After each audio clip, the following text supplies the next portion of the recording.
Hello, boys and girls. It is whitegamer. Today we have the best competitive center back build you can use in 11v11s and, of course, division. So let's get right into it. So for your position, you're going to either go with right back or left back at center back. The main reason we're going with this is because the pace is very, very good right back at center back. And the majority of people that play competitive, they use a full back at center back. Then for your heights, guys, if you play VPG in PS5, they have height restrictions, so I recommend you guys going with 6'2" because that's the highest you can go in VPG. If you don't have height restrictions in your competitive league, I recommend you guys going with 6'7", or if you're playing in division, go with 6'7". And then for your weights, we're going with 152 pounds. So this is how you want your weight, your height, and your position to be. Now, for your running style, I highly recommend the Dasher. This is the running style I've been using this entire year, and it's been fantastic. It makes your guy look really, really quick when he's chasing the ball or when he has the ball on his foot. So go with the Dasher for your running style. Now, for the 3 perks, the first one I recommend you to use is the chase down perk. Pretty much every defender uses this perk. It's really, really good. So pretty much when your teammate loses the ball or the possession gets changed, it's going to kick in and you're going to get like a pace boost. So go with the chase down perk. Really, really good for defenders this year. For the second one, I highly recommend using the interceptor. It is personally my favorite perk to use as a center back this year. Not only will it improve the ability for your player to intercept the ball, but it's going to lock you on to the passing lane, and it's going to make the intercepting of the ball just much, much easier. Then for the third one, guys, this third perk is all up to you. You can either go with the physical strength, which will boost your strength, your ball control, the jumping and shielding, and also the heading of the ball.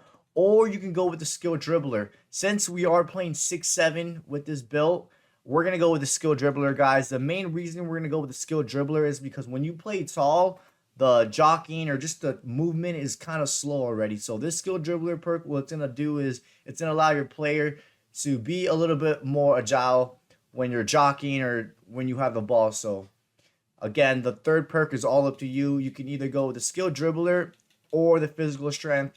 Guys, we're not going with the ball winner perk because this does too many automatic tackles, which can sometimes lead to a penalty or an unnecessary foul. So that's why we're not going with the ball winner perk. But yeah, for the third one, we went with the skill dribbler. So these are the 3 perks that we went with: chase down, interceptor, and skill dribbler. Now we have the skill tree. Remember, this is for competitive, but this works well for divisions. And of course, this works well for old gen and new gen. So let's get right going. So you're going to get your strength, and then you're going to get the bull archetype. And then for this right side, you're going to get the jumping. You're going to get reactions again, jumping. And then we're going to go with the acrobat archetype. You do want to have jumping as a defender. Since we are playing fullback at center back, the jumping isn't the greatest. So that's why we try to, we maxed out the jumping as much as possible. So you have the 93 jumping and your 6'7" or 6'2", depending if you have height restrictions in your competitive league. Then you have 93 stamina, which that is plenty of stamina, with 93 strength, 93 reactions, and 87 aggression. So this is exactly how you want your physical to look like. Now, for the defending, we're going to get everything filled out. You're going to get all the defensive awareness, all the standing tackle. You're going to have the guardian archetype. So this is going to give you 93 interceptions plus the interceptor perk, which is going to make it extremely easy for you to intercept the ball. Then you have the 98 defensive awareness, which is the most important thing out of all these stats. It's just going to allow you for your player to read and intercept the ball much better, make better standing tackle and better slide tackles. And then 96 standing tackle and then 94 slide tackle. So this is how we went with defending. Now, for dribbling, we are going to go with 3 agility, these 3 dribbling right here, and then you're going to get the ball control, balance, then ball control. Now, the main reason we went with agility and dribbling is, guys, because when you play tall, the agility isn't the greatest. So you do want to have some agility. That's another reason why we went with the skill dribbler perk, to help out even more with those agility. And when you're jockeying, you do want to have some good jockeying speed. So the 68 agility, that's going to be much higher because of that perk, like I said. And then you have 75 balance, 77 ball control, and then you have 72 dribbling. So this is how we went with dribbling. Now for passing, we're going to get these 2 short passing and then these 2 vision. Guys, the most important thing here is I would say the vision and then the short passing. As long as your vision is in the 80s, which is this might not be the greatest, especially since you are a defender. You know, you're never gonna have amazing passing, but this is more than enough to find your nearby teammates or even when you need to clear the ball. But yeah, 80 vision and 80 short passing is more than enough. And then the 69 long passing, like I said, as long as your vision is in the 80s, which it is, 69 long passing is more than enough. But yeah, this is how we went for the passing. Then for the shooting, we're going to get the weak foot. I say this in all my defender builds, CB builds.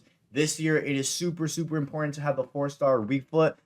And it's very noticeable. It's very noticeable having the 3-star weak foot to compare to a 4-star weak foot. Super noticeable this year. And at the same time, you are going to get that heading accuracy, which will help you when you're going for corner kicks or just going for passes in the air.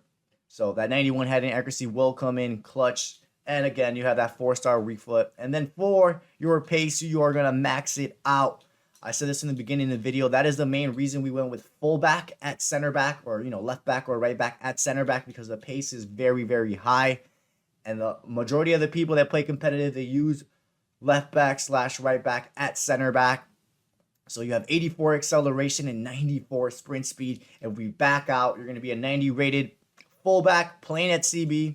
Just want to make that very clear. We take a look at these stats, guys. You're going to have 89 pace, 91 physical, 95 defending, 73 dribbling, 78 passing, and then 71 shooting.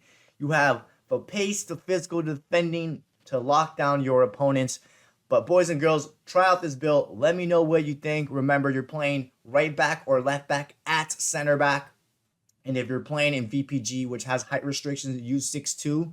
If you're not playing VPG on PS5, then go with a 6'7". But other than that, let me know what you guys think. Drop a like. Don't forget to subscribe, and I'll catch you guys next time.